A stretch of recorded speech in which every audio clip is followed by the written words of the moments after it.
வணக்கம் நண்பர்களே. காவல்துறை குற்ற விசாரணை என்ற ஒரு நடைமுறையில் பலப்பிரயோகம் செய்வது, அதாவது உடல் பலத்தை பிரயோகித்து குற்றம் சாட்டப்பட்டவரை பலவந்தப்படுத்தி சில உண்மைகளை வர வைப்பது என்று ஒரு மெத்தட் உண்டு. இப்போது சமீபத்தில் மதுரையில் நகையை பறிகொடுத்து அந்த நகைக்காக ஒரு குற்றம் சாட்டப்பட்டவற்றை அழைத்து சென்று அவரை குற்ற விசாரணை செய்த பொழுது அவர் மரணமடைந்து விட்டார் என்ற செய்தி எல்லோருக்கும் தெரிந்திருக்கும். இந்த செய்தியில் பிரேத பரிசோதனை பொதுவாக மருத்துவ வட்டாரங்களில் சொல்லப்படுவது, ஒரு பிரேத பரிசோதனை என்பது 3 மணி நேரங்கள் நடக்கும். அந்த 3 மணி நேரங்கள் நடக்கக்கூடிய ஒரு பிரேத பரிசோதனை இந்த விஷயத்தில் 5 மணி நேரங்கள் நடந்திருக்கிறது.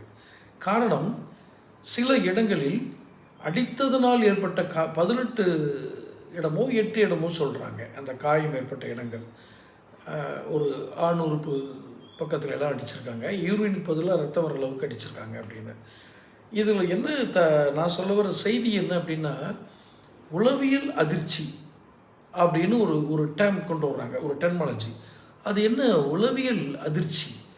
அதாவது நாம் செய்யாத ஒரு காரியத்தை நாம் செய்ததாக உருவகம் செய்த அந்த விஷயங்களை கொண்டு ஒரு விஷயத்தை தீர்மானிப்பது, ஒரு குற்றத்தை தீர்மானிப்பது என்ற டெர்மாலஜி இங்கே பயன்படுத்தப்பட்டிருக்கிறது.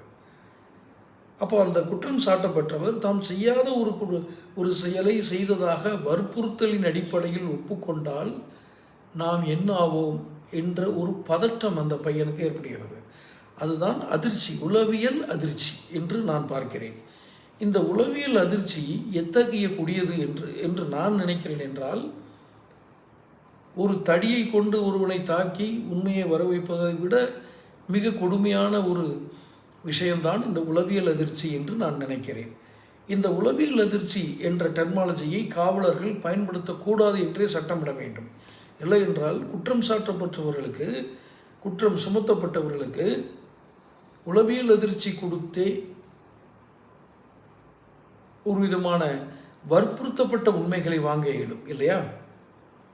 த கம்பல்சன் இது ஏதோ ஒரு ஆபத்தான போக்கை செல்கிறது. இது லாக்அப் டெத்து, கஸ்டடியல் டெத் அப்படின்லாம் இதை முடிக்க முடியாது. உளவியல் அதிர்ச்சி சற்று கவனமாக கவனியுங்கள். தொடர்ந்து சேனல் பாருங்கள், சப்ஸ்கிரைப் பண்ணுங்கள். நன்றி.